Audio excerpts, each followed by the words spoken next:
Bem-vindo e bem-vindas a todos e a todas. Muito bem. Aí o Kenner, professor Kenner chegou. Boa tarde, boa tarde. Obrigado mais uma vez. Obrigado, Kenner, aí pela presença. Professor Juliano, muito obrigado também pelo convite de participar conosco desse bate-papo aqui no perfil da Faculdade Unida acerca desse tema que nos parece muitíssimo relevante, especialmente no cenário que estamos vivendo. Eu queria muito rapidamente apresentar para aqueles que ainda não conhecem o professor Juliano Speer. Ele é antropólogo com formação de historiador pela USP, realizou o seu mestrado e o seu doutorado na University College de London e fez uma pesquisa belíssima. Vou ver se eu consigo mostrar aqui esse livro, obviamente, além de outros textos dele, O Povo de Deus, Quem são os Evangélicos e por que eles importam. Esse livro, o professor Juliano publicou pela Geração Editorial no ano passado, e um livro que chamou muita atenção, tem sido muito divulgado, muito lido, e muito indicado, inclusive, por políticos, especialmente políticos do campo da esquerda, porque têm percebido a necessidade de uma maior interlocução com o campo evangélico brasileiro. Então, para nós, Juliano, é uma honra, um prazer, uma alegria poder ter essa conversa contigo, eu e o Kenner aqui representando a Faculdade Unida. Eu queria passar a palavra para você, para que você possa também falar o que você quiser acerca de você mesmo, da sua formação, do seu trabalho, e já passo a palavra, já pedindo também, Juliano, que você fale um pouco sobre a produção desse texto. Você, para essa pesquisa, você se lançou de cabeça numa pesquisa de campo, você passou 1 ano e meio vivendo numa comunidade periférica de Salvador, com um olhar focado nos evangélicos daquele bairro, daquela região, especialmente pentecostais e neopentecostais. Então é um trabalho de fôlego que é feito com muito sacrifício pessoal, inclusive. E aí eu já adiantaria essa questão, além da sua apresentação pessoal. Por que especificamente aquela comunidade, Juliano, ali na periferia de Salvador? E como que foi essa experiência de 1 ano e meio vivendo ali? Como é que foi isso para você? Bom, primeiro eu quero agradecer muito. Eu estou aqui feliz de estar dialogando com o Kenner, com quem eu já dialoguei em outras ocasiões e já considero ele um interlocutor. E feliz também pela oportunidade de falar sobre o livro, especialmente no contexto de uma troca mais próxima com o público evangélico também, né? Uhum. Que é também um dos leitores que eu tinha em mente quando eu produzi o livro. Produzi o livro particularmente pensando em pessoas parecidas comigo, né? E que teriam, portanto, os mesmos preconceitos, as mesmas dúvidas, mas pensando num segundo plano naquele grupo de pessoas com quem eu convivi, e a partir dessas conversas o livro evoluiu. Vou falar rapidamente sobre mim. Eu sou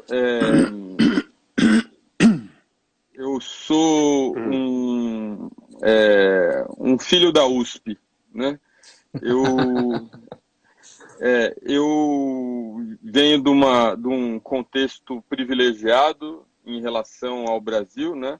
Nós realmente não somos ricos, mas a minha noção de privilegiado, outro dia eu estava falando com um motorista de Uber, né?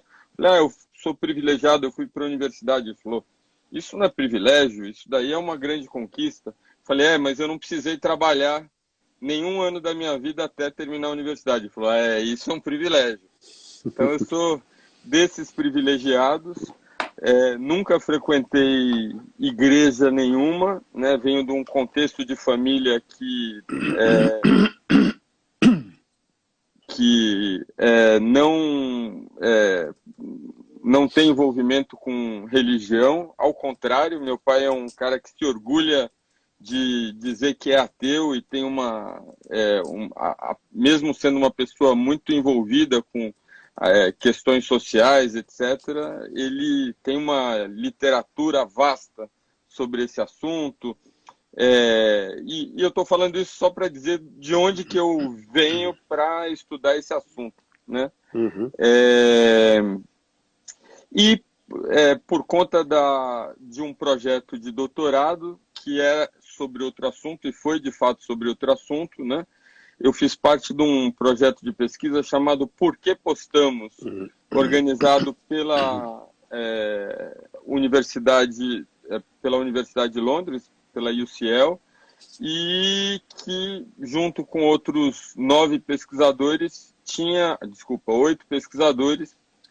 a ambição de estudar por que e como as pessoas usam a internet em outros lugares do mundo que não são a Europa e Estados Unidos, né? Geralmente, quando a gente pensa em internet, professor, eu acho que seu áudio está ligado, daí esses ruídos eles ficam bem enfatizados aqui. Okay. Tá bom.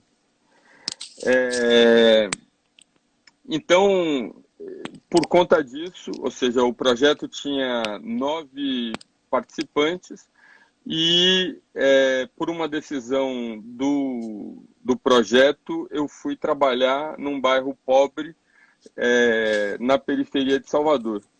O motivo de eu ir para um bairro pobre, particularmente, é que naquele momento o Brasil vivia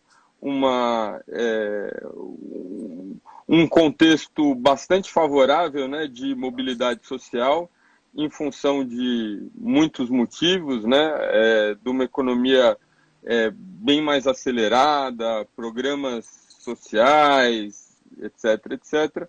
E como o antropólogo trabalha em um lugar fixo, né, o antropólogo ele trabalha perto e dentro, diferente do sociólogo que costuma fazer pesquisas quantitativas, portanto olhar de longe de fora. Eu fui morar nesse bairro, um bairro bastante típico que emerge nas últimas décadas, assim como todas as periferias do Brasil, desse grande processo de mudança causado pela migração de sertanejos, né? A população do Nordeste do Brasil, uma população agrária, católica, analfabeta, que trabalha principalmente no campo e que chega nesse ambiente estranho e hostil que é a cidade e recebe, né, é recebida nesse ambiente hostil com as partes mais externas, mais distantes, né, com menos infraestrutura de transporte, de escola, de saúde. Então, para vocês terem uma ideia do que eu estou falando, no lugar onde eu morei, o posto de saúde abria às 10 da manhã, fechava às 4 da tarde, quando o médico aparecia, né?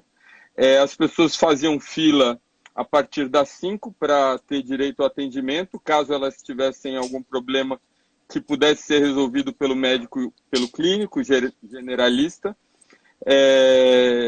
Se elas tivessem um problema mais sério, elas precisariam ir ao hospital. O hospital fica a 80 quilômetros de distância. Todas as pessoas são trabalhadoras manuais, principalmente, né? Jardineiros, faxineiras, cozinheiros, vigias, motoristas, etc. Não é todo mundo, obviamente, que tem carro ou moto. Então, do ponto de vista de saúde, um lugar bastante diferente do contexto de onde eu venho, né? Que basicamente todo mundo tem plano de saúde privado e isso não é uma dor de cabeça. Do ponto de vista da educação, vou dar o exemplo da escola do ensino médio, que era ocupada dentro de uma casa privada alugada, que não tinha sido reformada para funcionar com escola, enfim. O Brasil, 80% do Brasil, que geralmente quem nasce no contexto em que eu nasci, pode até sentir muita simpatia e eventualmente até se envolver com esse assunto e conhecer intelectualmente, mas muito raramente se envolve a ponto de viver essa rotina, né? E isso eu falo não por experiência, mas pela literatura antropológica sobre camadas populares, que descrevem essa separação social no Brasil usando o termo apartheid, né? Então a gente não usa os mesmos meios de transporte, a gente não tem a mesma escola, não tem os mesmos a mesma sistema de atendimento de saúde, a gente não certamente não mora nos mesmos bairros, então são sociedades que vivem à parte umas das outras, né? Em alguma coisa que ainda precisa ser melhor estudado em relação ao Brasil, mas já tem uma literatura interessante. Eu chego nesse lugar, eu sou muito empolgado, né? Enfim, ganhei de presente uma bolsa para estudar durante 5 anos, incluindo um ano e 18 meses, né? 1 ano e meio de trabalho de campo. Trabalho de campo é a coisa mais legal de se fazer para quem é antropólogo, né? Enfim, o seu trabalho é observar e conviver com as pessoas. Isso, obviamente, cria uma grande demanda emocional, né? Porque você se desfaz de todos os seus vínculos de amizade, dos seus espaços de conforto e vai para um outro lugar, onde ninguém te conhece, onde você não tem familiares, onde as regras sociais são bastante diferentes. Eu posso citar algumas depois. Só para dar um exemplo, aqui no bairro onde eu moro, que eu considero a parte da Bélgica no Brasil, né? Aqui tem 4 hospitais que dá para chegar mais ou menos andando. A gente raramente tem problema de música alta e não tem nenhuma igreja evangélica. Na verdade, eu conheço 2. Conheço uma igreja batista e uma igreja da congregação cristã aqui em 5 quilômetros em todas as direções. Nesse outro bairro, era muito comum ter 5 vizinhos tocando música alta ao mesmo tempo, cada um ouvindo um gênero de música diferente. O número de igrejas era superior a 80, só da Assembleia de Deus tinha mais de 20. A população, desde igrejas tradicionais, como a Batista, a presbiteriana, a luterana, etc. Então, essa fatia de evangélicos históricos. Também esse grupo intermediário, né, que é ao mesmo tempo rejeitado e rejeita a classificação de protestantes, mas que são também historicamente adventistas e testemunhas de Jeová, e daí todos os desdobramentos novos a partir da chegada do pentecostalismo no Brasil, enfim, com todos os seus desdobramentos, inclusive igrejas tradicionais sendo repensadas e reorganizadas e influenciadas a partir da teologia pentecostal, né? Um fenômeno bastante conhecido. Chegando nesse lugar, depois de 2, 3 meses, eu recebi uma ameaça de morte. Por quê? Porque eu era como se chama em Brasília, um orelha seca, né? Eu cheguei lá e ficava andando por bairros ocupados, lugares em que havia ali tensões por conta de disputas de terrenos desocupados, recursos naturais sendo usados ilegalmente, presença de grupos do crime organizado, uma situação muitas vezes questionável e complicada nas relações entre o poder público e esses espaços, enfim, toda uma gama que é muito claramente experimentada e vivida nos bairros da periferia. Vou dar um exemplo só, mas são muitos, né? A única delegacia da cidade, ela tinha sido cedida de empréstimo do bairro, eu digo, né?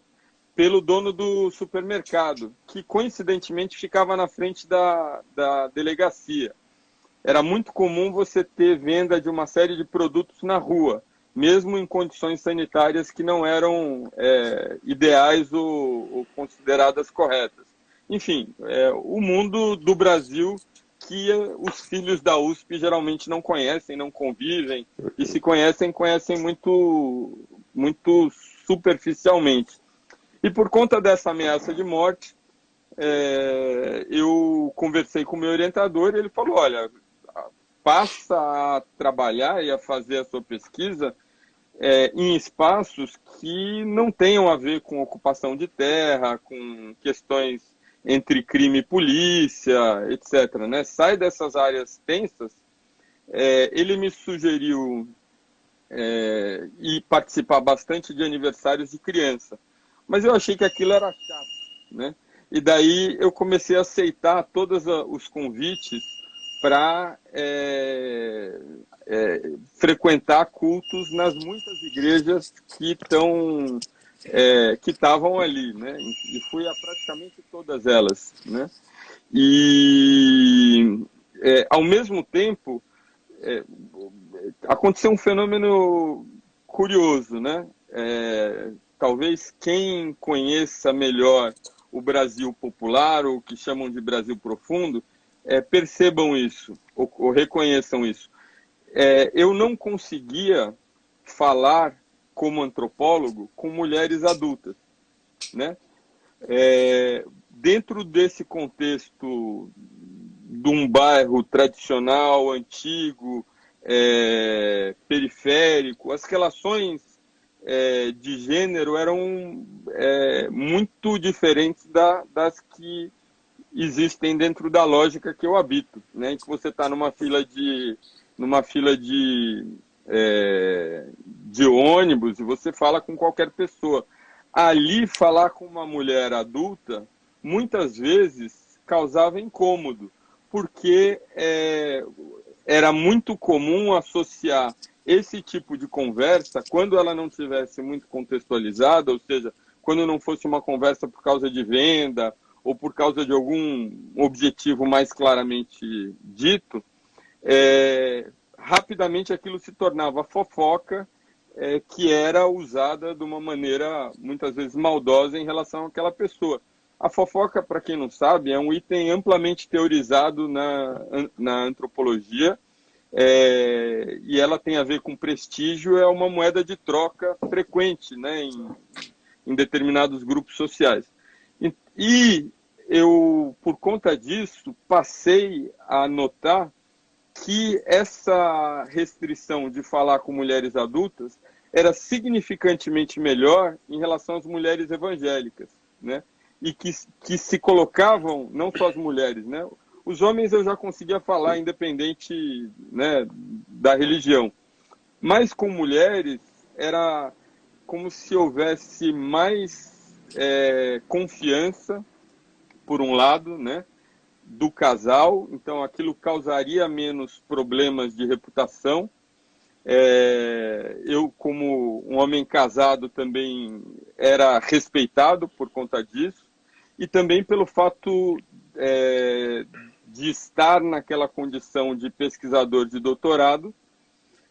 Isso criava também uma simpatia básica dentro do grupo, porque é um grupo que valoriza a educação, valoriza, enfim, a escolaridade, a disciplina, etc., né?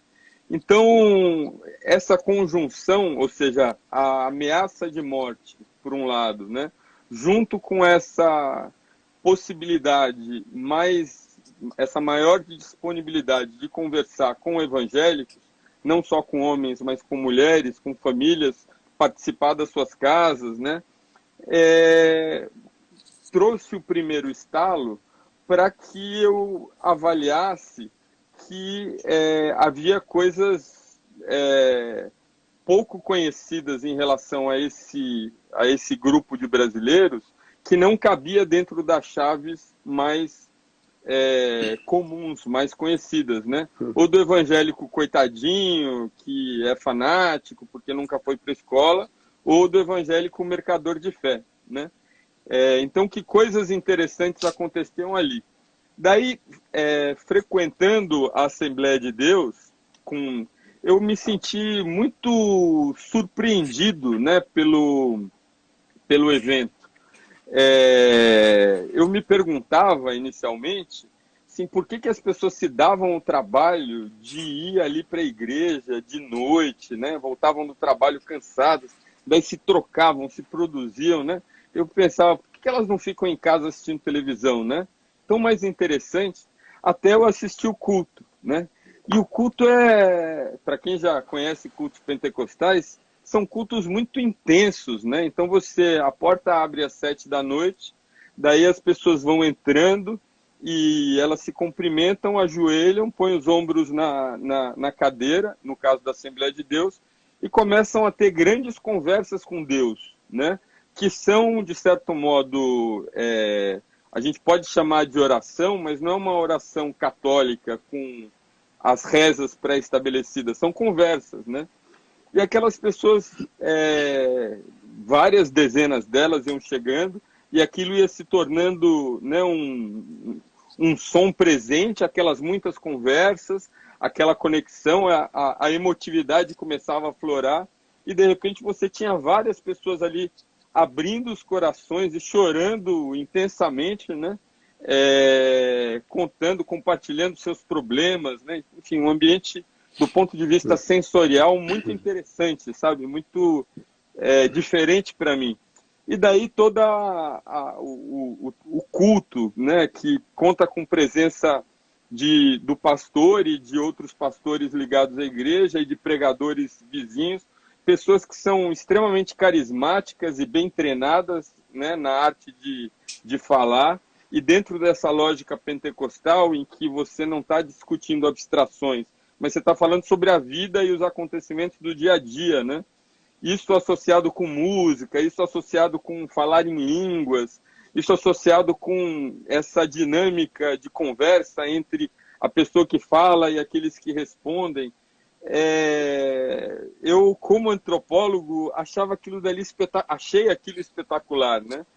E junto com isso e do convívio com essas pessoas que se tornaram minhas amigas, fui percebendo que para além daquele estereótipo, né, tinham coisas incríveis. Ou seja, essas pessoas tinham ali um cuidado diferenciado em relação aos filhos delas, né? Então uma preocupação acentuada onde que essas crianças estão. A questão da violência doméstica foi a primeira coisa que me tocou, né? Porque a gente, vivendo no bairro, frequentemente se via naquela situação trágica, né, e tristíssima de ouvir casais vizinhos ou em discussões muito agressivas, mas que comumente, como acontece muito frequentemente nas periferias do Brasil, se tornam violência, principalmente na sexta e no sábado, né? Em geral, o parceiro volta do bar, e isso parava de acontecer nas casas evangélicas, né?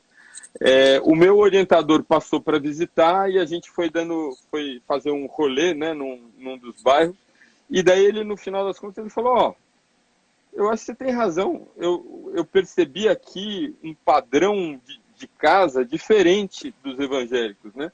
E isso tinha a ver com gastar menos dinheiro com bebida, com famílias paralelas, né? E uma preocupação também em demonstrar uma certa prosperidade a partir da casa. Então, construíam casas meio que emulando a estrutura de casas de classe média. Então, tinha o living, né? Tinha a sala de jantar, a sala de TV, mesmo que pequeno, mesmo que modesto, né? Assim, tinha geralmente a parede estava pintada, a pintura era nova, existia um jardinzinho, né? Enfim, e por conta disso, a minha pesquisa não foi sobre esse assunto, não foi sobre evangélicos, como eu falei, foi sobre mídias sociais. Esse que é o livro do meu estudo, chama Mídias Sociais no Brasil Emergente, mas eu voltei para a Inglaterra muito comovido, né, com esse contato, né, com essas pessoas, muitas delas saudáveis, inteligentes, muito esforçadas, às vezes com um trabalho, um negócio, e fazendo um curso à noite, né? Enfim. E o ambiente muito acolhedor das igrejas. É óbvio que eu não estou tentando aqui romantizar e dizer que tudo é as mil maravilhas, mas que vários dessas situações de encontro me apontaram para uma vida mais saudável do que aquela que a gente observa no brasileiro em geral, que dentro desse contexto de deslocamento, né, da sua vida familiar, nas famílias estendidas do sertão, chegam nas cidades e enfrentam situações de muita instabilidade, né, de muita vulnerabilidade, por falta dessas redes de ajuda, pela exposição a crime, pela presença ali de consumo de todas as substâncias, etc. Então a periferia é um lugar difícil de se viver, né? Difícil pela infraestrutura e difícil por conta da alienação que essas pessoas vivem em relação ao lugar em que elas estavam acostumadas a viver. E na igreja evangélica, a igreja evangélica servia como um espaço para tranquilizar essas vidas, né? Ou seja, dava ali algumas raízes, dava ali situações de apoio, quando alguém ficava sem emprego, um irmão ou irmã ajudava, quando estava sem dinheiro, chegava às compras, quando alguém precisava consultar um advogado, etc. E o Povo de Deus, que é esse livro, é a consequência dessa experiência em paralelo, porque não foi a minha pesquisa de doutorado, né? Mas que eu considerei importante, a ponto de começar a escrever a respeito, né? Depois que eu tinha terminado o doutorado, e de contar com a ajuda de alguns especialistas na área, especialmente da professora Diana Lima, que foi uma orientadora informal. Então, o Povo de Deus é uma apresentação da literatura que existe hoje na sociologia e na antropologia, mas ele não é um livro seco.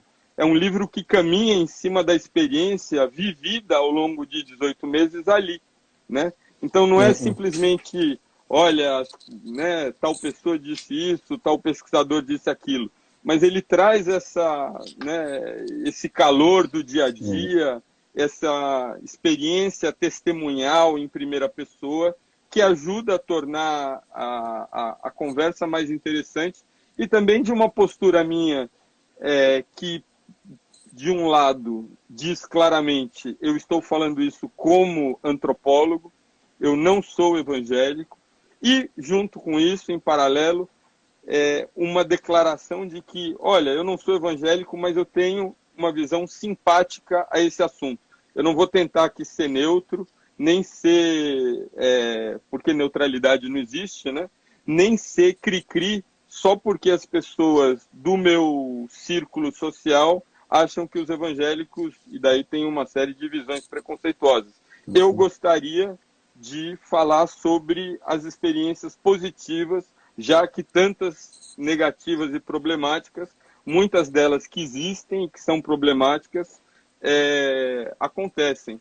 E essa é a finalidade do livro. O livro, ele começa falando sobre o grande impacto eleitoral que o grupo evangélico teve em 2018 e chamando atenção para as demais forças políticas do Brasil que já passou o tempo delas abrirem a cabeça em relação a esse assunto, na medida em que existe uma farta bibliografia que não é teológica, mas é sociológica e antropológica, então que eles têm de onde aprender e que eles precisam tratar essas pessoas com respeito, não simplesmente pela religião que elas têm, mas porque elas representam um esforço de transformação da condição delas que é muito comum e coerente com o que as pessoas associadas ao tema de justiça social buscam, né? Essas pessoas desses partidos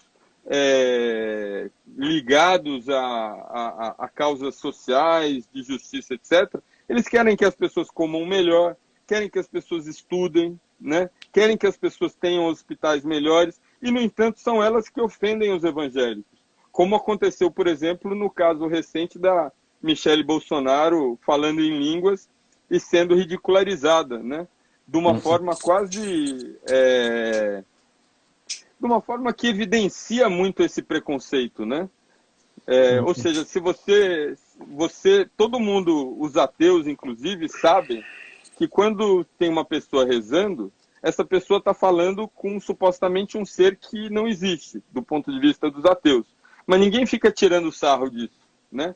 Quando os espíritas kardecistas se reúnem, eles supostamente estão conversando com pessoas que já morreram. Ninguém tira sarro disso. Por que você tira sarro do evangélico, né? Por que você maltrata essas pessoas que você conhece pouco? É óbvio que existem motivos, né? Mas esses motivos simplesmente não justificam a sua própria ignorância em relação ao assunto. Eu não falo ignorância de uma forma ofensiva. Eu falo ignorância como... De desconhecimento, né? Desconhecimento, ou seja, o fato de estar distante, como eu estou distante aqui desse mundo, e o fato de estar distante também do conhecimento antropológico e sociológico. E eu já estou terminando, o que para mim é interessante, né? São duas coisas que são interessantes. A primeira dessas coisas não é o tamanho do cristianismo evangélico no Brasil hoje, que faz uma curva exponencial, né? Era 5% em 70, hoje é mais de 30%, e vai se tornar a religião predominante do Brasil, segundo estatísticos e demógrafos, né? Ou seja, tem uma grande aderência. Mas não é isso que é interessante ou surpreendente. O surpreendente é como a elite brasileira, né, desconsidera, mas é um desconsiderar que vai do eu não dou a mínima até uma atitude francamente raivosa, irracional, e que ataca, como aconteceu nesse caso da Michele Bolsonaro. Você está rindo aí de 30% dos brasileiros, né? Você está dizendo que as pessoas são medíocres, que elas são desinformadas, né? E isso é um problema para quando você, em algum momento, precisar desses eleitores, né? Eu ouvi recentemente de uma amiga evangélica, uma amiga muito próxima, né? Uma mulher negra, brasileira, trabalhadora, faxineira, criou um monte de filho, etc. Ela falou, eu acho que o Lula é um cara bacana, mas eu acho que a esquerda não gosta dos evangélicos. Isso é um problema para mim, né? Como é que eu vou votar em pessoas que desdenham a minha religião, né? Então, é uma pessoa que está considerando repetir o voto no Bolsonaro, sendo que, originalmente, ela votou no Lula, quando o Lula ganhou a primeira vez, no Lula de novo, depois na Dilma, e fez campanha para Marina Silva, né? Ou seja, por que essa pessoa que tão claramente identifica esses personagens, né, e se identifica com esses valores que transformaram, de fato, a vida do brasileiro mais pobre, por que elas são maltratadas e por que elas são mal vistas por essas pessoas que supostamente são as mais bem informadas no Brasil, sendo que existe muita literatura feita. Não é que falta informação, né? É isso, pessoal. Desculpa aí falar muito. Eu acho que essa tua abertura aí foi muito importante. Muito grande, muito grande. Não. Mas coisas importantes, por vezes, precisam ser ditas com cuidado para serem entendidas. Uhum. E importantes porque essa tua fala aponta para uma coisa que você faz no teu livro, mas também nas entrevistas que você participa, nos textos que você escreve, inclusive o texto que você escreveu na Folha de São Paulo. É um resumo disso aí. E você vai seguindo aí um caminho para mostrar que esse fenômeno chamado fenômeno evangélico, e especificamente pentecostal, não é simplesmente um conjunto de alienados da realidade, gente conservadora, opressora ou exploradora, né? Aquela ideia de que o mundo evangélico se reduz a 1 ou 3 ou 4 figuras midiáticas que demonstram aí uma postura completamente desentoada do que nós entendemos como ético, etc. E por conta disso, por essa ideia reducionista em relação ao todo, cria-se uma caricatura que não representa de fato as pessoas do dia a dia. É igual aquela história, né? Todo evangélico é bolsonarista, fascista, como algumas vezes ouvimos esse tipo de narrativa, né? Então, Com frequência. Isso realmente afasta. Esse preconceito cai também, ele entra na academia, porque basta dar uma olhadinha no nosso programa, Programa de Ciências das Religiões, ou Ciências da Religião, quando você acompanha trabalhos que estão pesquisando o mundo pentecostal. Hoje, nem tanto, porque tem muito pentecostal fazendo a pesquisa. Mas, antigamente, quando se falava de pentecostalismo, era nesse sentido. Alienação, uso retórico para manipulação e pronto, né? A antropologia ajudou muito porque lançou o pessoal para o campo de maneira mais participativa. Então, a sua participação permitiu perceber, por exemplo, que é uma igreja evangélica, uma igreja pentecostal lá na periferia, ela cumpre funções, mesmo que não faça isso de maneira teórica, né? Ela cumpre funções na prática, funções que nem o Estado cumpre. Isso, óbvio, isso aqui é importante. Há um amigo nosso, pesquisador do pentecostalismo, mas aqui nas ciências da religião, que é o Gideon Alencar, ele tem textos importantes, e um muito importante sobre a Assembleia de Deus. Ele vai dizer o seguinte, que o mundo evangélico é PPP, né? O mundo pentecostal, pobre, periférico e preto. Aí ele diz assim, ele diz uma coisa importante. Diz assim, PPPM, porque também é mulher, é feminino. Mulher. E urbano. E urbano. Aí, veja, aí ele diz o seguinte, o pentecostalismo, por exemplo, ele acolhe o negro, dá a ele voz, espaço, valor, sem discutir negritude. Ele não, se você for perguntar para a maioria das igrejas pentecostais, eles não vão ter uma discussão teórica sobre teologia que se preocupa com a questão da negritude, a violência. Não, na prática eles vão acabar empoderando, dando espaço, etc. É profundamente feminino. Você tem mulheres nas igrejas pentecostais que pregam, que falam, que profetizam, não é? Mulheres que são maioria.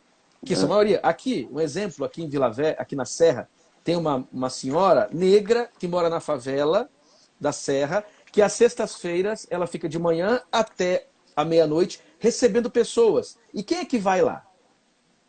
Pessoas da alta elite capixaba, para que ela ore, para que ela fale, para que ela revele coisas, para que ela tenha experiência. Entende?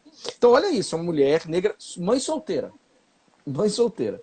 Quer dizer, qual outro espaço permitiria uma coisa como essa? E o Gideon vai dizer muito bem, olha, ele vai fazer, na prática, vai empoderar as mulheres, vai produzir esse espaço para as mulheres, sem discutir questão de gênero. Isso tudo eu acho que está muito claro, eu acho que o teu trabalho vai por essa direção, não só o teu livro, mas as suas discussões, etc. Por outro lado, é aqui que eu quero te provocar para te ouvir, e ouvir também o Vanderlei. Esse mesmo mundo evangélico, quando a gente vai avaliar algumas pesquisas, um exemplo, aqui no Espírito Santo mesmo, nós somos um estado extremamente evangélico, Vitória mesmo é bem evangélico, né? E pentecostal. E nós durante muitos anos, hoje mudou um pouquinho, mas estamos ali, nós éramos aí um dos estados com maior índice de violência contra a mulher. Ficamos durante muito tempo em segundo lugar. Esse mesmo mundo evangélico. Acabou de sair um texto agora pela Thomas Nelson de uma moça que foi fazendo relatos de mulheres evangélicas que vivenciaram experiências de violências profundas.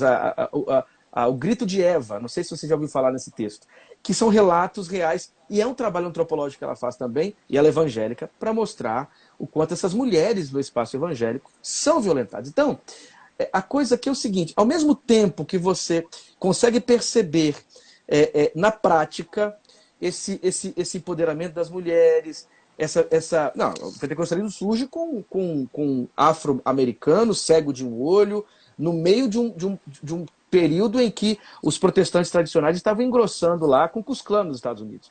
Ok, mas você também tem aqui, não é? Esse mesmo fenômeno paralelo que mostra uma igreja que ela acaba reproduzindo essas violências que são tão comuns a esses grupos que não estariam aí no espaço tão empoderador quanto esse. Então, há uma ambiguidade nesse mundo evangélico que eu não sei se essa ambiguidade ela consegue ser resolvida e se a pesquisa dá conta disso. Porque também você tem um outro lado que vai negar o lugar dos evangélicos, mas também não negar é ao mesmo tempo permitir que essa ambiguidade fique visível, né? Eu acho interessante, Kenner, porque estamos aqui, eu que não sou evangélico, elogiando, e você que é evangélico tascando pau, né? Não. Pelo contrário, eu gastei 10 minutos aqui só falando os pontos positivos. Não, eu entendi, eu fiz uma brincadeira. Então, o livro, ele é, de certa forma, construído como uma provocação, né? E ele é uma provocação justa, eu acho, no sentido em que ele dá mais espaço, principalmente no começo, né? É um livro com 7 partes, e essas 7 partes fazem um debate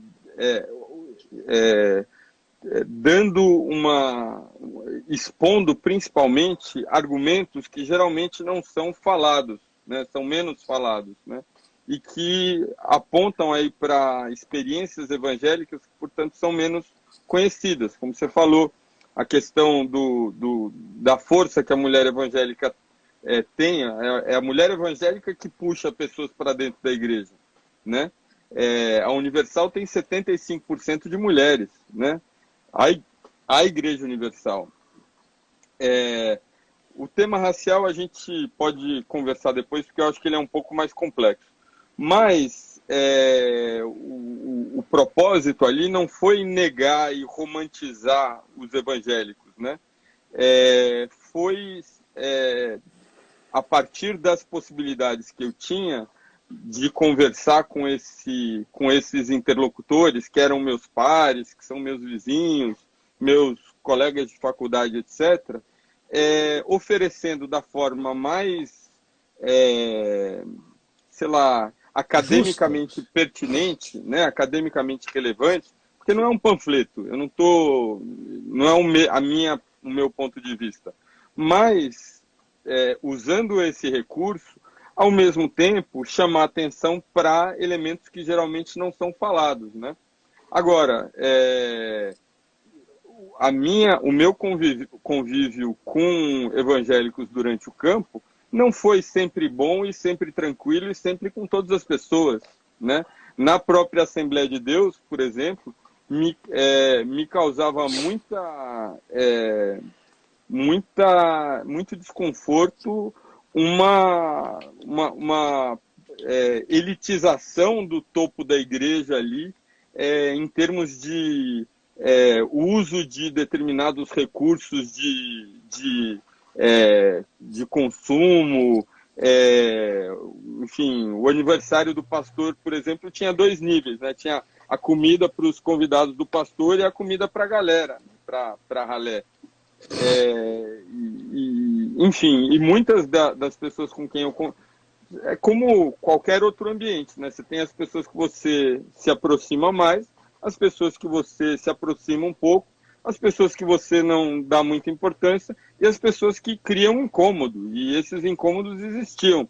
Agora, esse é um livro feito principalmente pela possibilidade de encontro pouco provável de um brasileiro branco de São Paulo que nunca teve contato com religião, com unicamente pessoas negras da Bahia, pobres, com pouca escolaridade, e que se adotaram mutuamente, né, eles a mim e eu a eles, para que a gente conversasse francamente sobre sexo, sobre família, sobre violência, sobre tensões familiares, sobre política, enfim. Então, você tem razão. o mundo evangélico ele não é cor-de-rosa, né? E eu não estou dizendo que ele não tenha problema, inclusive nesse ponto que você falou da violência, né? A violência, ela não existe necessariamente como uma violência física. Ela pode ser uma violência moral, de ofensa, ou mesmo de desprezo, ou de controle, etc., né? Mas a mesma coisa, Kenner, eu não sei se acontece melhor fora das famílias evangélicas também, né? Sim. Ou seja, o país é patriarcal e machista nele todo, não exclusivamente em partes dele, né? Mas com certeza, o mundo evangélico não é a solução para todos os problemas.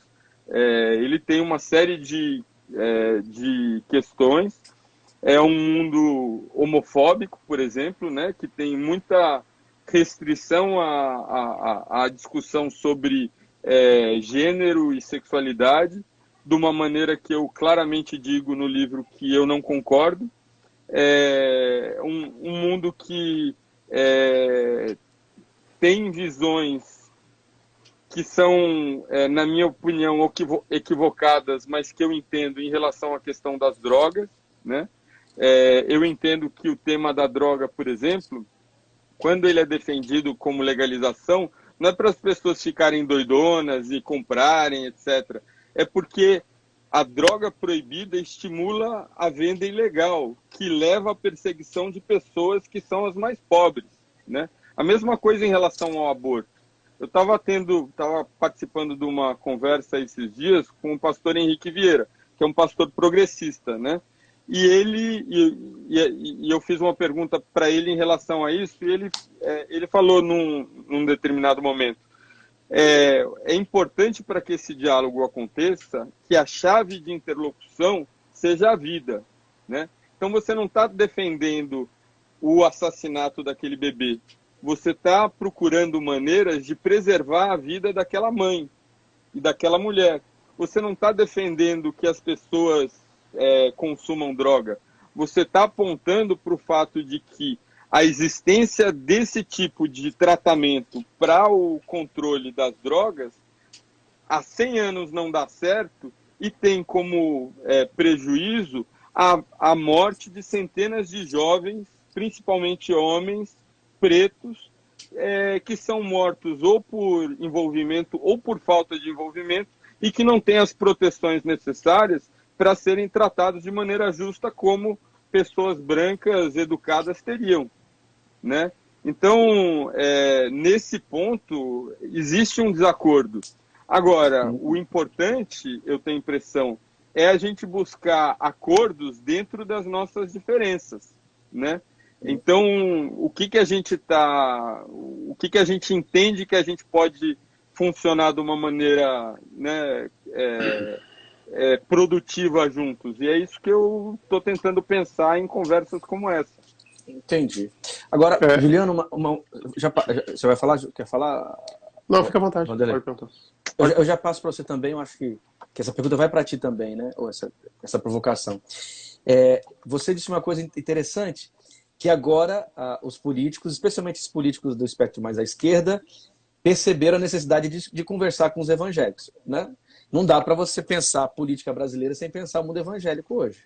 Se você tem as pesquisas de 2010 e mostram aí que em 10 anos eles cresceram quanto? 60%? São 31%, segundo Datafolha. Realmente, há pesquisas que dizem que nós evangélicos seremos aí a maioria. Imagina isso, o Brasil, como era o sonho de qualquer evangélico assim, né? O Brasil vai ser evangélico. Mas o que isso vai significar, né? Porque também o evangélico é muita coisa.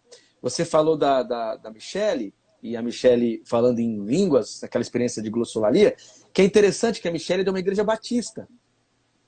E os batistas não estão acostumados com glossolalia, né? E não estão acostumados e nem veem com bons olhos, né? Com os bons olhos. Talvez aquela glossolalia, não a glossolalia em si, mas a glossolalia naquele lugar tem um valor muito simbólico para quem assistiria aquela experiência, né? Porque a glossolalia é uma experiência legítima, uma experiência bonita e que nós temos pesquisas aí em diversas áreas mostrando, inclusive, o valor terapêutico da glossolalia. Né? Bom, e aí, quando a gente olha os políticos agora, alguns deles, o Ciro, por exemplo. O Ciro, ele começou a ensaiar um diálogo com pastores, né? Convidando para reuniões, falando como um pastor. Tem vídeos do Ciro falando né, como se estivesse mesmo falando como um pastor. O Lula e o Marcelo Freixo pegaram o teu livro, estão estudando. Não era o objetivo dele, né, do teu texto, mas eles perceberam que precisariam conhecer os evangélicos. Agora pergunto, isso realmente possibilitará um diálogo com os evangélicos? Será que esse discurso que está na base desses políticos democráticos, progressistas, será que qual a largura da possibilidade dessa mesa de diálogo? Como que, e eu abro aqui também para o Vanderlei essa pergunta, né? Será que a mesa, mesmo que eles estudem, entendam, compreendam como funciona a cabeça de um pentecostal, será que vai ter espaço para a mesa, para esse bate-papo, para esse diálogo? Será que eles vão ser capazes de fazer isso? Ô, Kenner, como essa pergunta é fácil, eu vou deixar o Vanderlei responder primeiro. O campo progressista protestante, Kenner, como você sabe, ele é minoritário, né? O que não significa que ele seja insignificante. Fala-se em 70% de evangélicos eles terem votado no Bolsonaro em 2018. Então, teria 30%. Mas se nós temos aí 60 milhões de evangélicos, 30% não é pouca coisa, de 60 Claro. milhões, são 18 milhões de pessoas, né? Então, tudo bem, também não são 18 milhões de evangélicos que são progressistas, mas mostrou uma tendência diferente desses 70%. Agora, eu acho que o diálogo ele vai ser aberto por outras vias também. E eu vou responder acrescentando uma questão aqui, e aí fica para o Juliano, porque há essa preocupação de aproximação com o campo evangélico por parte dos políticos de esquerda, aproximação necessária, do ponto de vista da pauta, da agenda moral, da agenda ética, da agenda de costumes. Essa aproximação ela é muito difícil com o campo majoritário do meio evangélico, porque é conservador, nós sabemos disso, mas existem outras questões em jogo. Quer dizer, não se trata apenas disso, né? 70% dos evangélicos que votaram no Bolsonaro não votaram por questões ideológicas tão somente. Votaram por uma série de outras questões do que estava acontecendo, do contexto da época, do que estava passando na mídia. E agora as últimas pesquisas já mostram uma mudança nisso em função de outras questões que não têm a ver com a pauta moral, tem a ver Sim. com desemprego, tem a ver com fome. E boa parte dos evangélicos são pessoas pobres, pessoas que estão desempregadas e que estão preocupados com isso. Porque, Juliano, eu ouvi sem números de intelectuais, especialistas e tal, apontando para esse fato. 70% dos evangélicos votaram no Bolsonaro e eles foram determinantes na eleição do Bolsonaro. Uma pergunta que eu fiz logo de cara quando eu ouvi isso pela primeira vez, e ouvi várias vezes depois, era se esses 70% não fossem evangélicos, eles teriam votado em quem? Quer dizer, essa relação de causa e efeito é que me pareceu apressada. São evangélicos e, por causa disso, votaram no Bolsonaro. Quer dizer, ok, e se não fossem evangélicos? Né? E aí eu colocaria para você isso, Juliano. Você trata, dentre muitas coisas, esse crescimento que houve. O Kenner parece que caiu, eu vou aceitar aqui outra vez. Esse crescimento vertiginoso que houve e que continua acontecendo no meio evangélico da década de 70 para cá, que impacto, de fato, isso vai provocar no cenário político brasileiro? Porque eu tenho dúvidas quanto a esse peso, se ele é para a direita ou se ele é para a esquerda, porque eu acho que é uma simplificação simplesmente falar evangélico é conservador, então a tendência será votar na direita. Eu percebo, acho que você, Kenner, e quem está nos ouvindo, que os evangélicos eles passaram a fazer uma diferença grande como grupo desde 2014, pelo menos me chamou a atenção a forma como a Dilma, na época, e os políticos e lideranças da época começaram a dar importância para esse campo da população brasileira. Eu me recordo, por exemplo, na inauguração do Templo de Salomão, todas as principais figuras da República estavam presentes lá. Quer dizer, isso culminou na eleição de 2018. Mas ainda assim eu fico me perguntando qual será de fato a importância de se ser evangélico e as consequências políticas disso. Quer dizer, eu resumiria nas perguntas, e se os 70% não fosse evangélico, eles teriam votado em alguma outra pessoa que não fosse o Bolsonaro? E eu tendo a responder que não, teriam votado no Bolsonaro, mesmo sendo outra coisa, mesmo Então, não sendo Vanderlei, evangélicos.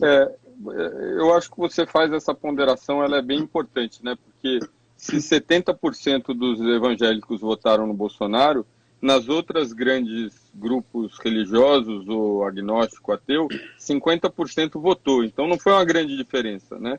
Inclusive o professor Ronaldo de Almeida, que é um antropólogo importante da religião, que trabalha na USP, na Unicamp, ele critica o uso do termo evangélico, primeiro, né? Porque você fala de evangélico meio que associando evangélico a pentecostal, e a constituição do governo Bolsonaro é muito mais relacionado ao protestantismo histórico, né? Presbiteriano, mas reformado, né? Reformado, batista, etc., né? Então, esse é um ponto.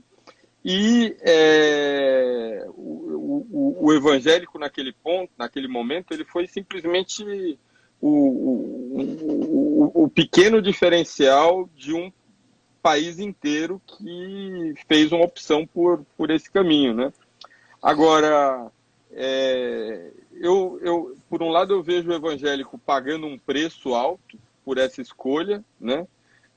Porque talvez as pessoas que não sejam tão envolvidas com religião não saibam distinguir um religioso de uma pessoa que não é religiosa. Mas eu tenho a impressão que a maior parte dos evangélicos olha para o Bolsonaro com, sei lá, alguma dúvida, né? Porque é uma pessoa que fala de uma forma deselegante, chula, né? Uma pessoa que é violenta na maneira de falar e na maneira de agir. Ele traz uma questão muito problemática, principalmente para a mulher evangélica da periferia, que é essa defesa do uso das armas, que é uma coisa que assusta, né? Qualquer pessoa que vive num lugar em que acontece tiroteio o tempo todo. Então o evangélico paga um preço, né? Assim, que tipo de cristão é você que apoia essa pessoa que tem esse comportamento que geralmente é reprovável do ponto de vista da fala, da escolha das palavras, de um tom mais ameno, né? Quem é essa pessoa que você apoia, que defende o uso de armas, né? Onde já se viu Jesus e armamento da população sendo colocados, né, na mesma chave. E eu entendo, Vanderlei, que isso continua acontecendo por um motivo único, que é a maneira totalmente explícita com que o presidente defende pautas importantes, que são essas pautas morais, principalmente que estão resumidas dentro da ideia da família tradicional. Então, ele é contra o aborto, ele é contra a legalização de drogas, e ele não tem um histórico particularmente simpático à sexualidade que não seja a sexualidade padrão, né, que se chama de cis hoje, né, de masculino feminino. Então, tá aí o grande desafio, né? Como é que eu acho que nem é uma questão de boa vontade, Kenner, assim. Acho que, obviamente, como todo mundo, a gente não age só por princípio, a gente age também, quer dizer, a maior parte das pessoas, né, eu estou supondo, age também por um grau de interesse pessoal. Então,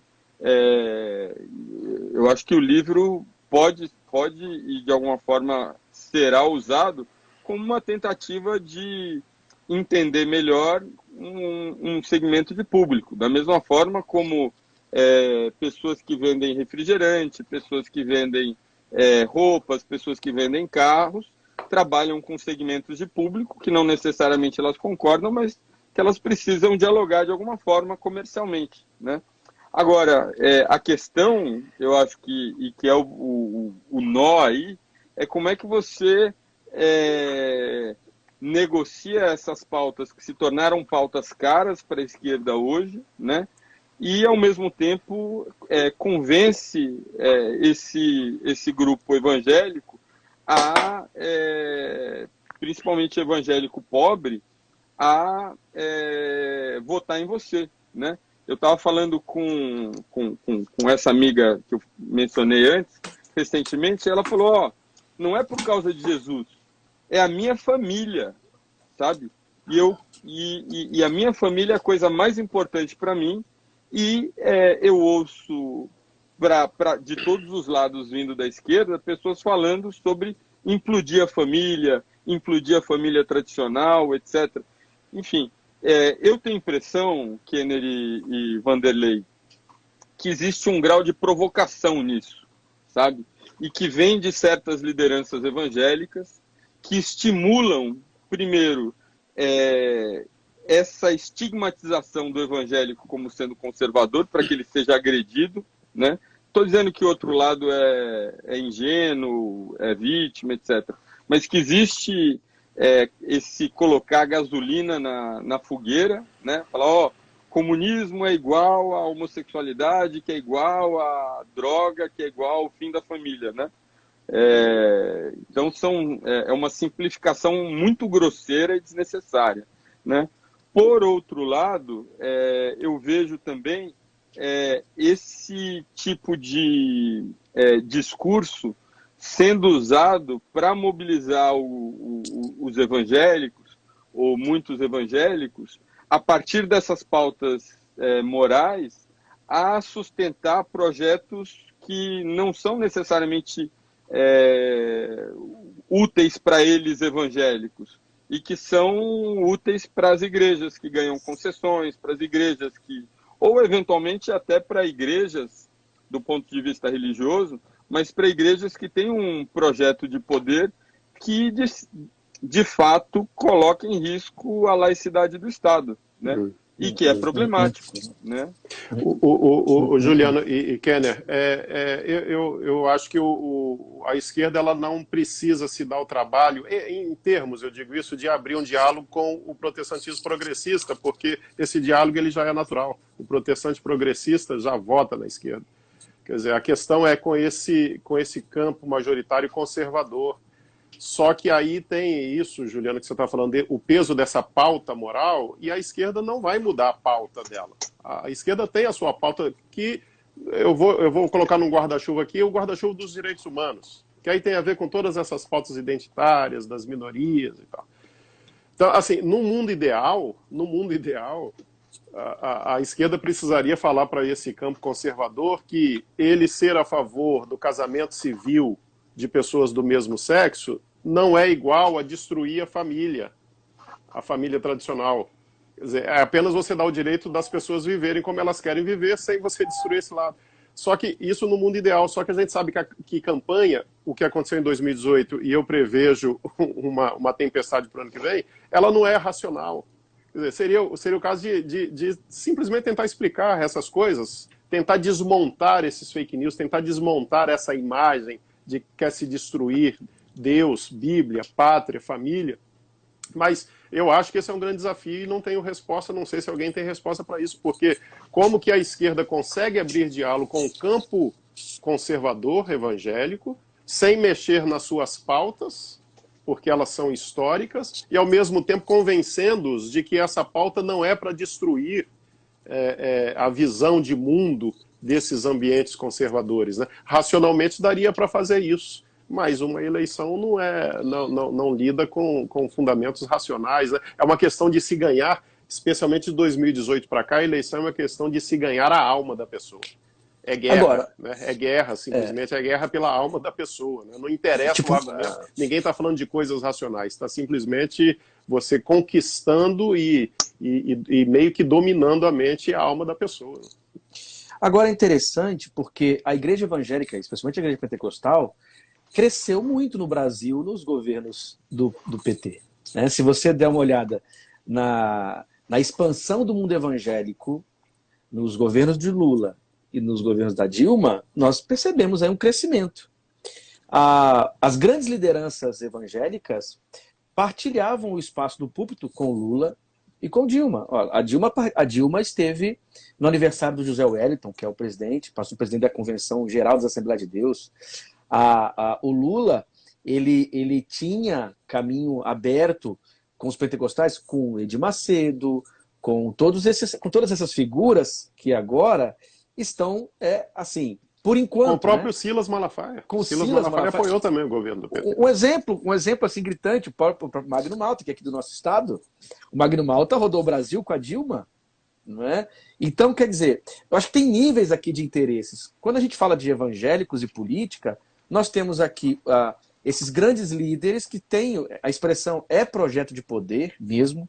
O Davi Lago, que é um evangélico e que dialoga com muitas igrejas, inclusive conservadores, ele usa essa expressão no livro dele, projeto de poder. Então, há um nível de projeto de poder, que aí você tem esses grandes nomes, essas grandes instituições evangélicas, que estarão onde estiver o poder. Né? Quer dizer, não esperem desses grandes líderes, dessas grandes instituições, uma fidelidade ideológica. Eles não estão com medo dos filhos, dos netos se tornarem homoafetivos, eles não estão com medo do aborto ser aprovado. Não é essa a questão. Só que há um outro nível, que é o nível das pessoas que realmente, à luz da possibilidade dos filhos serem bombardeados nas escolas com projetos que de alguma maneira os convençam ou atrapalha a boa formação heterossexual. Quer dizer, isso sim alcança um grupo. Não que esse grupo, que essa grande massa, seja uma grande massa de ignorantes. Não é simplesmente assim. Mas eles não estão nesse lugar de interesses de poder. Então eles estão na coisa prática, que é o lugar também que pode ser bem frutífero. Nessa coisa prática, a gente precisa comprar o arroz, né, no mercado. Não só proteger o filho da escola de um professor que vai lá ensinar comunismo. Que na hora mesmo do dia a dia, quando a barriga quando o estômago ronca, a escola até fica para segundo plano e as outras coisas morais vão ficando de lado. Então, a gente precisa dividir isso também. Né? A gente precisa separar isso aqui muito bem. O povo fica preocupado com os discursos do Silas ou de qualquer outro, como se realmente a questão fosse só ideológica e teológica. E não é. Não é. É o que me parece. Eu queria fazer um comentário aqui em relação ao que o Vanderlei falou, com relação às pautas morais, né? Por um lado, eu tenho impressão, você disse que são pautas históricas, né? Eu tenho impressão, eu não sou especialista no assunto, mas que são pautas mais recentes, né? As pautas históricas são distribuição de renda, reforma agrária, enfim, acho que era nessas chaves que a esquerda falava com o cidadão, sei lá, há 20, 30 anos, né? Era sobre esses temas, né? E ela migrou para esse assunto. Você fala, Vanderlei, sobre o medo, esse medo, assim, convenceu o evangélico de que o gay, né, as pessoas do espectro LGBT e mais, né, não são o bicho-papão e não vão acabar com a família. É curioso porque eu percebo a mesma coisa do outro lado, sabe? A mesma raiva irracional, ou seja, você conseguir falar também com as pessoas mais dentro desse canto mais extremo progressista, que o evangélico também não é o bicho-papão, né? Eu me lembro de uma pesquisa da Esther Solano com o Pablo Hortelano, etc., né, que foi publicada no El País, que eles fizeram um questionário, preencheram um questionário durante a Marcha para Jesus aqui em São Paulo, e assim, esses pressupostos básicos, por exemplo, em relação à homofobia, quanto que a homofobia importa? E importava para uma fração de pessoas ali, sabe? Isso acho que está pouco entendido. Entre as pessoas com quem eu dialogo, por exemplo, esse tema ele é colocado dessa forma muito superficial, né? Assim, ser a favor ou contra o casamento gay. E você pergunta para pessoas o que elas querem dizer em relação a isso, e cada uma entende uma coisa. Tem gente que entende que defender o casamento gay é obrigar que a sua igreja case pessoas do mesmo sexo. Tem nada a ver, né? Você tem um grupo de pessoas que é muito reativo à questão do debate sobre o tema do gênero nas escolas, mas não se importam, isso não é um grande tema para elas, por exemplo, na vida adulta das pessoas. Então é um tema simplificado e que, da mesma maneira que você, acho que precisa, de alguma forma, dialogar com o evangélico para falar que, né, essas pautas, elas não são pautas que colocam em questão a sua família, né, como muitas vezes esse tipo de argumento é estimulado, e algumas vezes ele é de fato abraçado. A gente não pode achar que tudo é propaganda, ou seja, mas você tem um certo preconceito curioso do outro lado, né? Que é o preconceito das pessoas que geralmente apontam o preconceito dos outros. Um preconceito que é baseado em estigma, que é baseado em desinformação e que precisa ser comunicado também, ou seja, o quanto você está falando em relação àquilo que muitas vezes é um preconceito de classe, né? Então, as pessoas que falam mal sobre evangélico são as mesmas que falam mal sobre o pobre em geral, né? Que o pobre fala muito alto, que o pobre tem vidas familiares desestruturadas, que o pobre ouve música alto, percebe? Ou seja, são o pobre, como uma professora que eu gosto muito, ela é professora da Universidade Federal do Rio Grande do Sul, chama Cláudia Fonseca. Ela diz que, na medida em que o pobre se aproxima, ele começa a ter problemas, né? O pobre lá longe, ele é interessante. Ele é o quilombola, o indígena, né? Ou mesmo quando ele está no baile funk lá longe. Na medida em que ele se aproxima, mesmo de uma forma, quando você se refere a ele de uma forma, entre aspas, positiva ou benevolente, ainda assim é para curar, né? Ou para, de alguma forma, demonstrar uma certa vulnerabilidade. Então, coitado do pobre, não sabe votar, não foi para a escola, não pensa direito, age de uma forma desapaixonada, né? Então, acho que para além do preconceito evangélico, a gente tem aí um grande espaço para falar sobre o preconceito de classe, que é o meu argumento principal no livro, né? Que não é o preconceito pro evangélico, é o preconceito que o problema com o evangélico é que o evangélico não aceita, muitas vezes, esse tipo de tratamento, né? Ele não quer que passem a mão na cabeça dele, né? E falar, coitadinho, etc. Ele fala, não, eu quero o meu direito, eu quero poder viajar, eu quero poder ter carro, eu quero mandar meus filhos para a escola particular, que é a escola boa, porque eu quero que eles entrem na faculdade, né? E daí vira um pobre, entre aspas, insolente, né? Um pobre que não quer contar mentira, né? Enfim, conheço uma dessas histórias, né? O patrão contrata lá a empregada evangélica, daí toca o telefone e ele fala, diz que eu não estou. E ela fala, não vou dizer, porque isso é uma mentira e eu não posso mentir. E ele demite, né? Então, um grau de intolerância também, de falta de empatia dos dois lados, né? E eu acho que o nosso esforço aí, de alguma forma, é reduzir essa desinformação, né? Que acho que é usada politicamente, né? É muito estimulada. Oi. Juliano, você percebe que esse preconceito para o evangélico, e especialmente para o pentecostal e para o neopentecostal, provavelmente porque a maioria dos pentecostais são pessoas pobres, né? E a maioria são negros e pardos. Né? E Curiosamente, mulheres. e mulheres, a gente vê muitas influências no governo atual de líderes pentecostais, mas na hora de escolher 2 ministros para os principais ministérios do governo, escolheu-se 2 homens brancos e que não são pentecostais nem neopentecostais. Um presbiteriano, dois pastores presbiterianos da Ativa, que num dado momento ocuparam simultaneamente o Ministério da Justiça e o Ministério da Educação. Né? Parece que até na hora de se escolher, você seleciona quem é que você vai escolher desse meio. Assim, eu acho que a gente não tem dúvida que esse é um governo que tem questões sérias com o tema do racismo, né? Problemas sérios, né? É um governo de homens brancos, é um governo de homens e brancos, principalmente, né? Agora,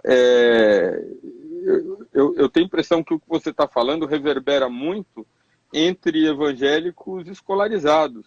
Eu tenho a impressão que o povão observa não o fato das pessoas serem da igreja X ou Y, mas que eles falam, poxa, finalmente...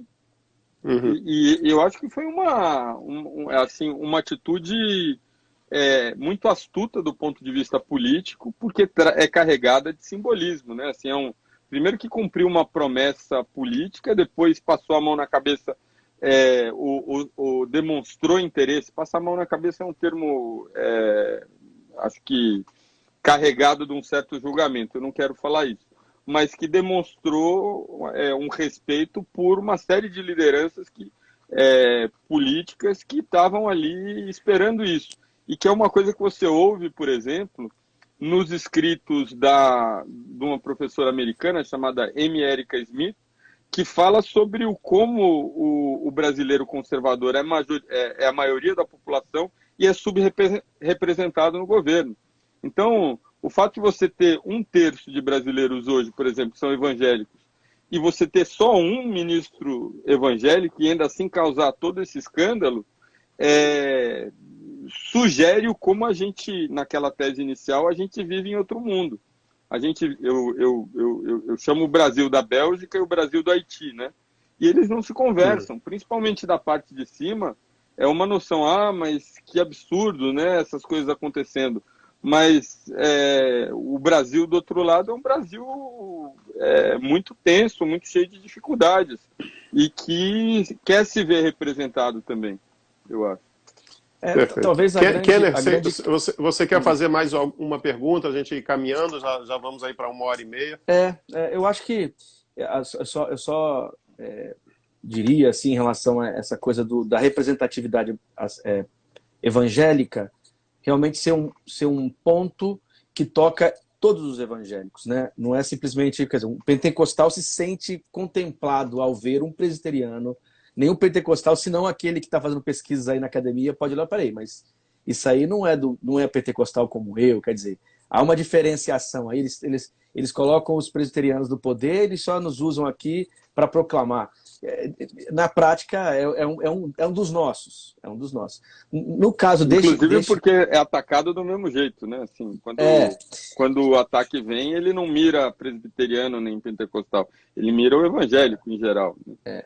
Nesse caso agora, talvez a sala mais progressista, não sei se todos, pelo menos entre os evangélicos, foi, na verdade, não a ideia de ser evangélico, mas o fato da retórica evangélica, tipo assim, que precisamos de um evangélico lá. Então isso é sedutor, não é? Isso é sedutor, quer dizer, bom, precisamos de um evangélico. Por quê? Porque o evangélico lá, dentro desse espaço do Estado Democrático de Direito, ele vai, de alguma forma, nos ajudar. E eu sou evangélico, antes de ser brasileiro, eu sou evangélico, antes de estar no Estado Democrático de Direito, eu estou na igreja. Então, isso é um aceno inteligente, não é? Em termos políticos. Não, essa é uma questão, assim, eu acho que das mais complicadas, né, que eu estava discutindo sobre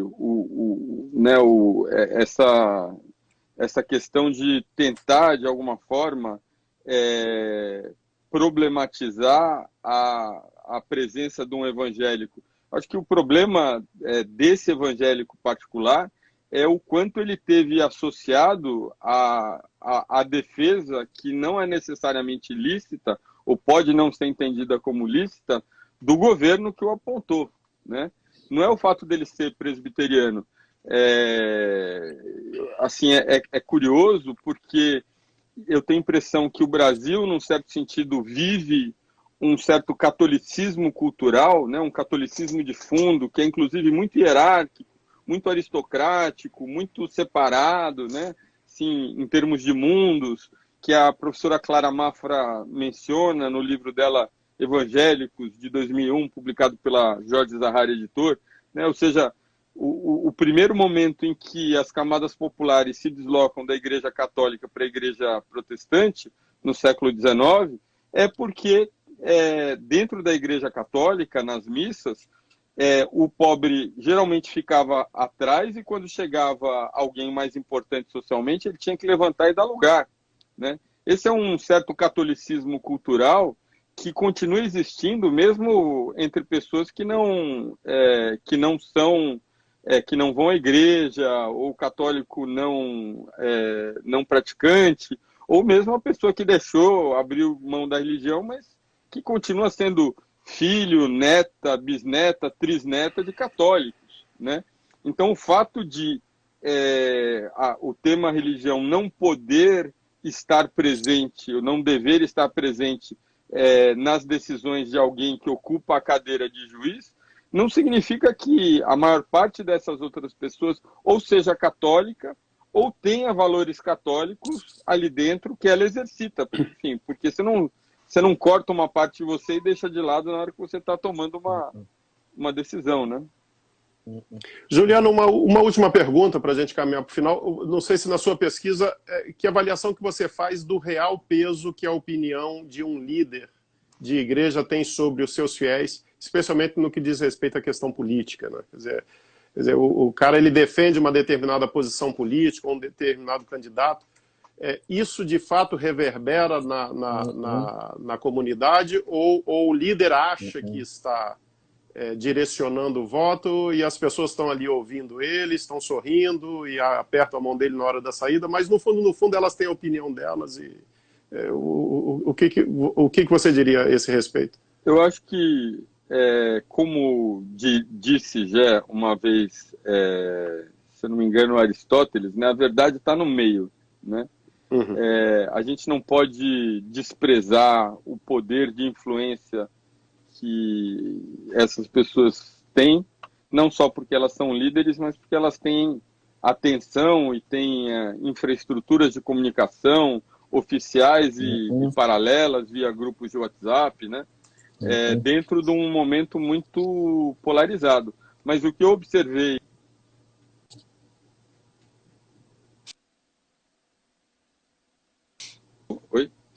dentro da Assembleia de Deus é que o espaço da igreja é um espaço profundamente politizado, sabe?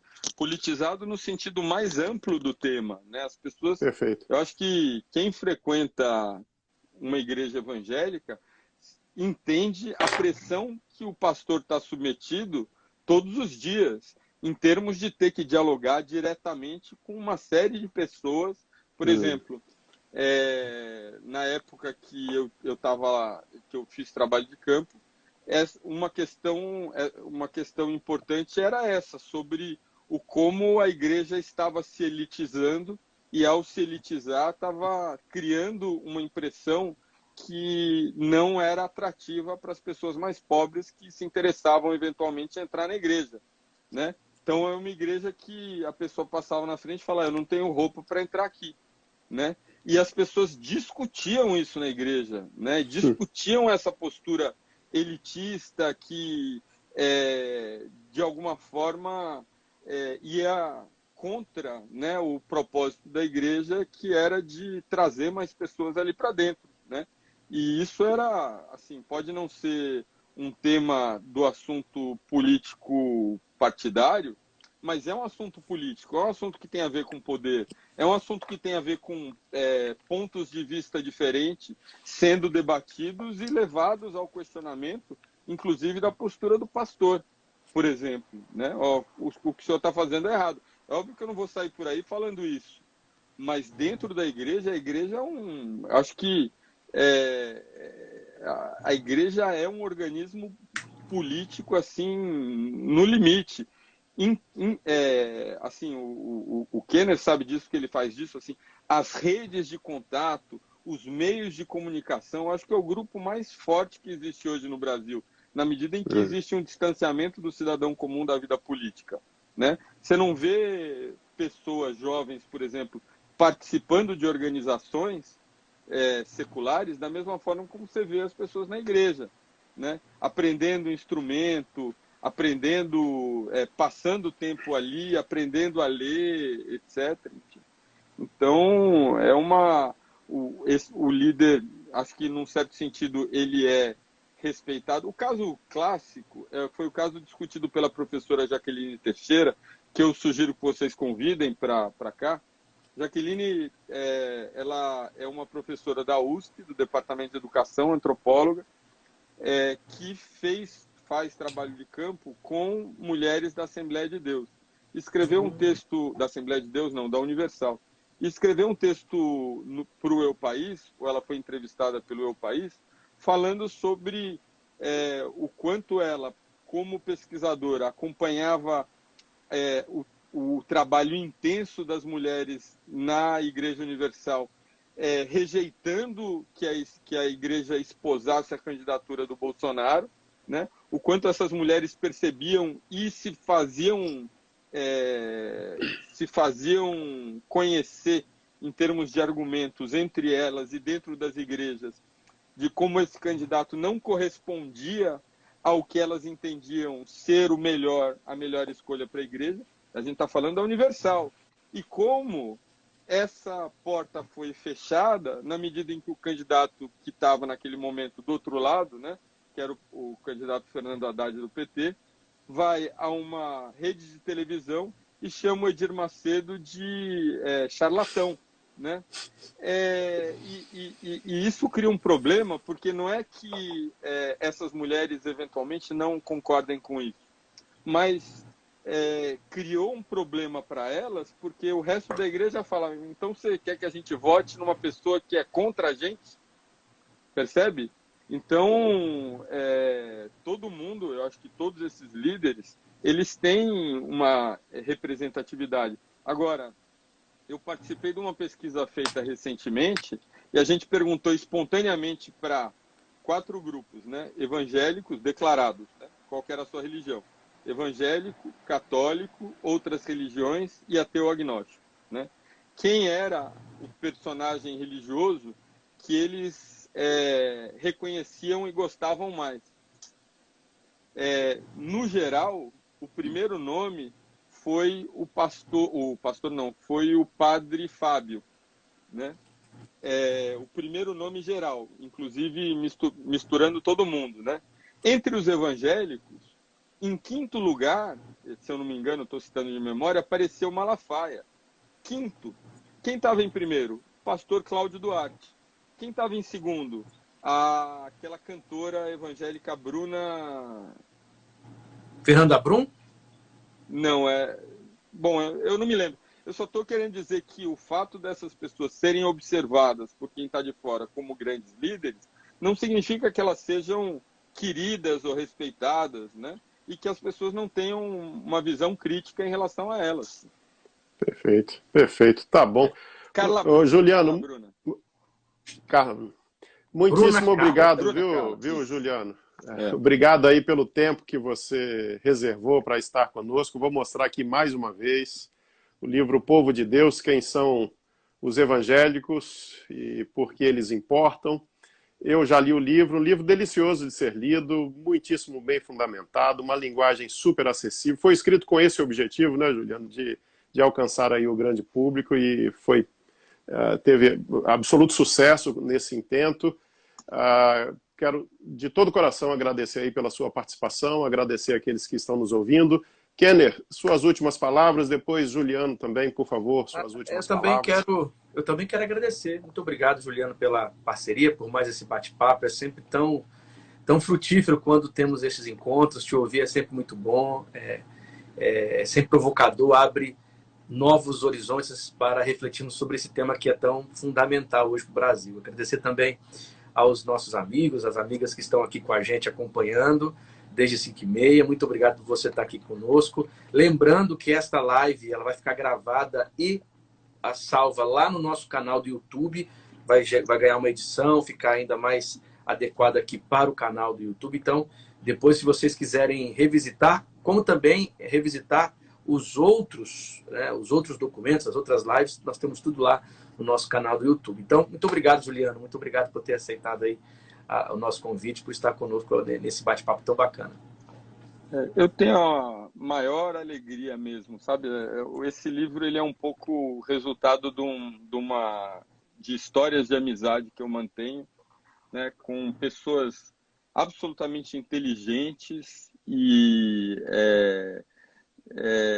que se tivessem provavelmente nascido em situações diferentes e recebido um pouco mais de carinho do Estado, estariam certamente em lugares muito diferentes, né? Mas que dentro das comunidades delas são muito ativas e muito respeitadas, e parte disso está associado, eu entendo, o processo de conversão. Tem um professor americano chamado Andrew Johnson, vou compartilhar, acho que eu já compartilhei com o Kenner, que fez um documentário a partir da tese dele de doutorado sobre o pentecostalismo nas cadeias, né? E ele faz uma comparação muito arriscada entre o que acontece nas cadeias brasileiras e o movimento pelos direitos civis nos Estados Unidos. E ele fala, olha, já vou acrescentar, é arriscado. Por quê? Porque você está falando dos Estados Unidos, nos anos 60, e uma associação da igreja num combate explícito a um governo e a uma lógica de Estado fundamentada em leis que eram segregacionistas. E quando a gente olha, por exemplo, a atuação de evangélicos dentro das cadeias, você não vê essa organização fazendo menção à questão racial, fazendo críticas ao sistema que é injusto em relação ao tratamento, né, que essas pessoas recebem, a questão do racismo estrutural, etc. Mas, e daí ele fala, eu enxergo um paralelo entre essas duas histórias no tema da dignidade. Que quando essa pessoa, quando você observa o grau de transformação que o sistema prisional traz para a pessoa por conta própria e o quanto você tem de sucesso na reinserção social dessa pessoa pelo cristianismo, por conta dessa mudança, de uma mudança que basicamente fala, olha, você não deve nada a ninguém, você é tão bom quanto todo mundo, você é igual perante o Deus que você acredita, então você pode ser quem você quiser, você está perdoado das besteiras que você fez, só sai e anda corretamente, né? Isso não é a minha religião. E eu faço, seguindo os passos do professor Andrew Johnson, eu não vou julgar se isso é psicologia barata, se isso é mágica, se isso é religião. Eu estou simplesmente apontando para um fenômeno social. Ou seja, dentro desses lixões dos espíritos, que são as cracolândias, que são as prisões, geralmente, numa questão numérica, quem está em maior número ali e quem está resgatando aquelas pessoas e dando importância àquelas pessoas são essas comunidades pentecostais, geralmente nativas dali. Ou seja, são ex-presidiários ou presidiados convertidos ou ex-dependentes químicos convertidos que estão na linha de frente de atuação junto a essas pessoas que ninguém mais acredita, né? Então, enfim, tem muitos aspectos da vida pentecostal, protestante, que são pouco conhecidos e que merecem ser melhor entendidos, e para isso o livro. E para isso é sempre bom ter interlocutores, né? E essa interlocução com vocês hoje, enfim, valeu muito a pena. Agradeço muito o debate de alto nível, as excelentes questões levantadas, e estou à disposição para a gente seguir em outros momentos. Acho que é isso que vai fazer a diferença, né? Não os grandes líderes, mas o trabalho da gente, né? Informador, desmistificador, esclarecedor, aberto, empático, interessado, né?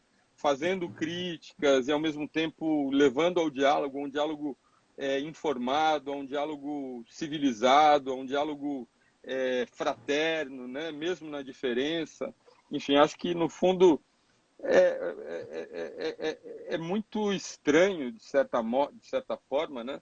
Que justamente a pessoa que é conhecida como sendo discípula de Jesus seja vista como alguém